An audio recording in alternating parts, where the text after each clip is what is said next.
Okay, welcome. Teaching a Sunday school course. Welcome to all. It's definitely true. Yes, that's what. Welcome, first of all, to Yerushalayim, which is not new, I'm sure, to any of you. Welcome to Fame, from which I understand from many folks that it's not such an easy place to get up to these days, necessarily. Welcome to the university, and welcome to the Melton Center for Jewish Education. This is, I don't know the number, there are people who've been doing coalition conferences longer than I have.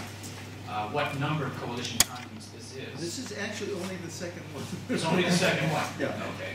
The second coalition conference. Yeah. According to this, you know, and we'll have a little, very short moment of silence for Sam Melton, who left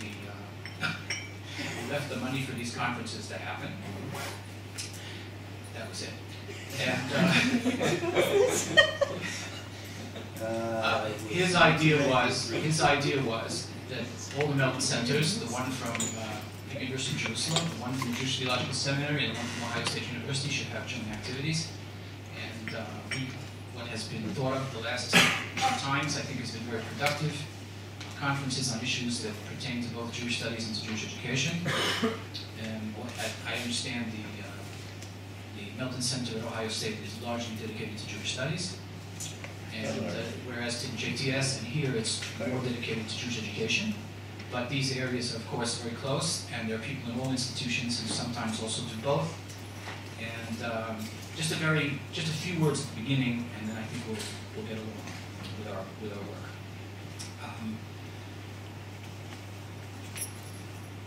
One of my teachers, Professor Fox, for whom I did a doctorate, and whose teacher was Joseph Schwab, who might be famous to some of you, talked about the possibilities of relationship between Jewish studies and Jewish education. And he talked about three possible relationships. And I think we have to sort of work through, in the course of this conference, what kind of relationship we want between the two areas. One is that of model, the other is that of servant, and the other is that of resource. If Jewish studies were a model for Jewish education, then everything in Jewish education would just be sort of Jewish studies writ small. Less variables, lower level of difficulty, dumbing down, somehow making Jewish studies, what the professors know how to do, somewhat more available for people who know less. That would be, and with the only kind of educational planning having to do with levels of difficulty, perhaps, on the basis of some kind of internal logic of the discipline. Another possibility, the opposite, the possibility of Jewish studies being a servant for Jewish education. That could involve distorting Jewish studies and Jewish texts out of all recognition in the service of education, so that young people could feel fulfilled and happy that they had enjoyed studying Jewish studies, but it might not really reflected what the texts were all about. The more difficult relationship is a more complex one, and the one I think which is better, the one that's more fruitful, but is also very difficult, and that's the relationship with resource. Jewish studies is a resource for Jewish education. And that involves some kind of location of similar motivations within Jewish studies and Jewish education. I'll just mention a few words from Dewey, and I won't take too long in it. Dewey has a very famous mashal in The Child in the Curriculum. It's the mashal of the map. And he brings the mashal of the map around what he calls psychologization, which is a very special term in his system. And a map is some way to, just like you have people who go out on a foray, and after they've explored a certain area, they write down what they've seen in some kind of an organized way, and then pass it on to the next person who goes out to another foray, and then the maps just get more and more sophisticated. Disciplines are sort of like maps like this. But in order for the maps to have been written, there had to be people who were going out on forays and who were motivated to search. And people are motivated to search, individual students are motivated to search, just as whole cultures are motivated to search for orientation. Orientation in space, orientation in time, some kind of causality and order, some kind of identity. Jewish studies is an outgrowth of Jewish culture's search for knowledge, order, causality. orientation in space and in time. Young people growing up also have these motivations. And what Dewey wanted to do was to somehow find some kind of parallel between the motivation of the civilization and the motivation of young people entering the civilization. To re-psychologize subject matter so that it would no longer be frozen on a map, but actually be able to direct the searches, the living searches, and motivations of people who want to maybe redraw the map in the future. This is a complex relationship, but I think it's the most interesting one, better than model or survey. In order for this to happen, educators will have a very specific area of experience, and life experience, and socialization and acculturation. And scholars will have also different kinds of area of experience and different kind of socialization. I know for myself, I began as an educator, underwent socialization as a scholar and as a university person. And for my position as a scholar, I try to somehow also re-influence education and relate to education. But they're not the same socialization, they're not the same acculturation. And it's not always easy for scholars to open themselves to the kind of experiences that educators cherish and that they've grown up on. And it's not always easy for educators to open themselves up to the kind of experiences that scholars have gone through and that they cherish and that they've grown up on. This kind of a conference, and I imagine it was like that at the previous conference as well, I wasn't there, provides the opportunity for people of the scholarly socialization and the educational socialization, and those, of course, who have undergone both in some measure, to meet each other, to open themselves to each other, and to learn from each other. And I hope that this conference really provides an opportunity for us to do that. So thank you very much. Thank you. Did everyone get to meet everyone? I think. No, I think, right, before we start, I think it would be a nice idea if we all just go around the table and introduce ourselves. So Can we hold hands? We're going to sing Kumbaya. Put your hands on the shoulder. He thought, since it's a Jewish education conference, it's going to be touchy-feely, etc. He's naturally. I was trying to say a different tone. Okay, okay, well, anyway, I'm Jonathan Cohen. I've just very recently become the director of the Melton Center. I came to Israel in 1969. I came on a one-year program, but I didn't leave. Forgot to leave. I forgot to leave, yeah.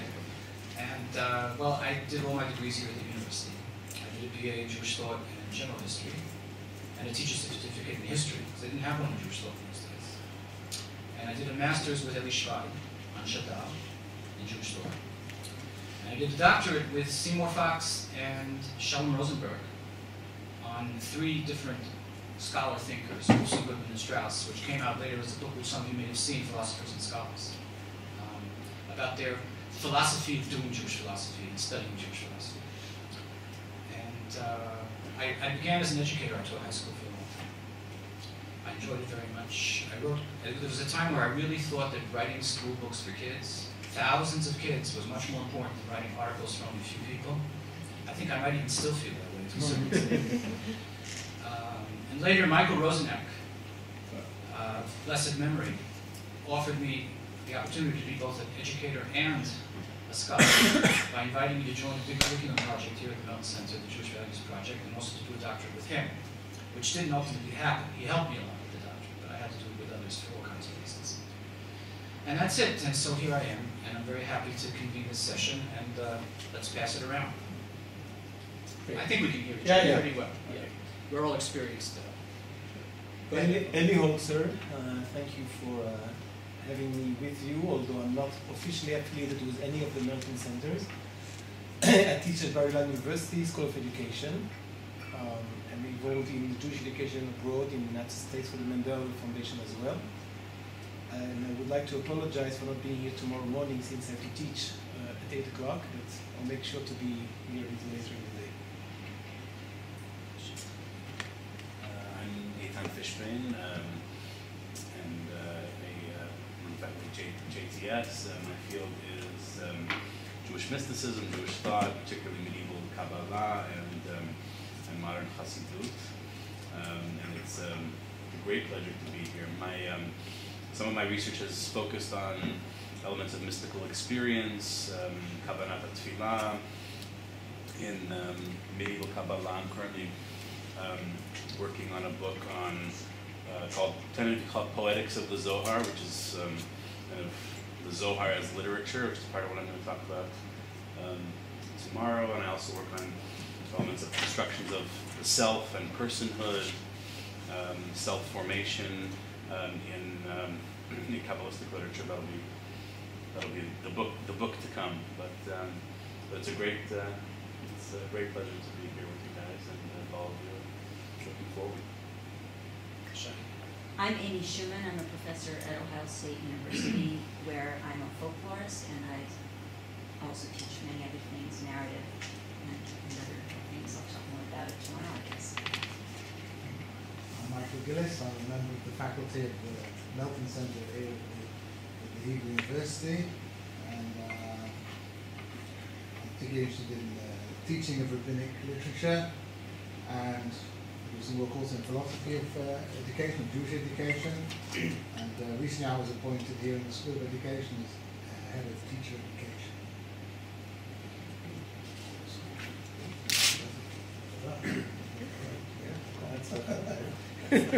Very worthy and responsible job.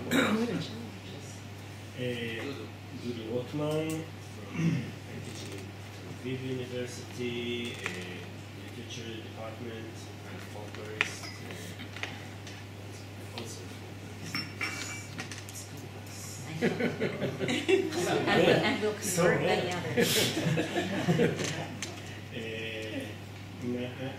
My main interest is in medieval and early modern Jewish folk narratives. But tomorrow I'll speak about the Ben Ish Chai, which is much later. I'm Ahmed Shannon. I'm a PhD candidate at the Department of Languages and Cultures, the Ohio State University, writing on Greek and Roman, Jewish portrayals of Greek and Roman ritual. I'm going to review a little bit of that tonight. I'm really interested in sort of how Judaism interacts largely with sort of the Mediterranean ritual world that's sort of all around, and how it interacts with those cultures. I'm also Michael Swartz's student, so. Mac Boldish, also from the Ohio State University, Department of History, and the Melton Center. And I want to... The Melton Center. The Melton When did Ohio State University put in the "the"? It was worried about Oregon and Oklahoma. This is folklore of our institution. Amy will be the expert on this. Right. I want to take this opportunity, though, to thank Barry and Jonathan for working with us. This, what Jonathan was talking about really cuts to the quick of the issue. Bringing these three Melton centers, which do very different things, together has been, I think, quite a challenge, and the fact that we are able to work together has a lot to do with great personalities and people who really want to follow the legacy of Sam Melton and do something useful and interesting with this combination of institutions. So I'm happy about that, and thank you. And I'm an early modernist, and I will be talking about an early modern subject tomorrow. All right. I'm Ari Ackerman. I teach at Schefter Institute in the Jewish thought and Jewish education. The focus of my research lately has been on medieval Jewish philosophy, specifically on the conception of God in Torah and Rav Chasdai Kreskas's philosophy. I'll be talking on a different topic tomorrow. I'll be talking about David Hartman's philosophy of education. I'm Michael Swartz. I also teach at the Ohio State University, Department of Near Eastern Languages and Cultures. I work on history of religion in the rabbinic period, in late antiquity. I've written on early Jewish mysticism and magic, and piyut, and I'm now interested in rabbinic conceptions of sacrifice. Rabbinic conceptions of sacrifice. Sacrifice. Yeah. My name is Robbie Harris. I'm from JTS. I'm in the Bible department there, but my own interest is in Parshanut. I like to think of myself as a Jew for exegesis. Yeah, nice. That's what you meant, right, Eitan? In specific, the history of Pshat as it develops in northern France, instead of the more well-known pshat of the Mediterranean world as represented by Ibn Ezra. So we'll talk about it more tomorrow, I guess. Mark Hirschman, the Melton Center for Jewish Education here at the Hebrew University. Work in rabbinic text and thought and them on education. I'm Barry Holtz from JTS. I, once upon a time, many years ago, was the director of the first Melton Center, the one at JTS. We're going to have a rumble here. One of my main jobs was being the boss of Brenda Bacon, who we're delighted to have as a guest here. I was, for 5 years, the dean of the Davidson School, which is the seminary's education school. I stopped doing that a couple of years ago. And when I left that position, the chancellor of the seminary was kind enough to let me continue to be the JTS representative to this Melton coalition. I really very much liked the first conference that we did, and I thought, echoing what Matt said, that the opportunity to work with the two other Melton centers turned out to be extremely stimulating, and I was happy to be able to continue doing that. In my own work, I've mostly been interested in the pedagogy for teaching classical Jewish texts, and I've written about that both in a kind of academic context and also for general audience folks. Okay, I came because of Barry, because he was my boss, he and Eddie Rauch, but I'm interested in the topics here, even though I'm not speaking. I'm the only person in the room who worked on 2 Melton projects. Actually, I was on the staff of the Melton Research Center in New York, where I wrote a curriculum on teaching Rambam, and then on the Arkei Yadut project with Johnny, where we did something on teaching Israel. And I teach at the Schechter Institute. I do research on gender and Jewish education and curriculum and ideologies. And I'm connected to all the Torah because my obsession with Bruni, about whom I wrote a few articles, and I'm writing a follow-up now. That's what I'm doing now. I'm Josh Gutoff. I teach Jewish education at Grants College. I sort of fairly recently retooled as an academic after a career as a teacher of Jewish texts, and 40% of my dissertation committee is in this room. And particular interest in teaching rabbinic texts and the imagination, and specifically the moral imagination, and you'll get to hear about that tomorrow. My name is Jonathan Milgram. I'm on the faculty of the Jewish Theological Seminary. I did my doctorate here in Israel, Bar-Ilan University. I spent a lot of time in the Talmud department at Hebrew University as well. So it's good to be back, thank you. And this is my first attempt at bridging my scholarly interests in development of rabbinic literature and comparative law with education. So please be soft on me.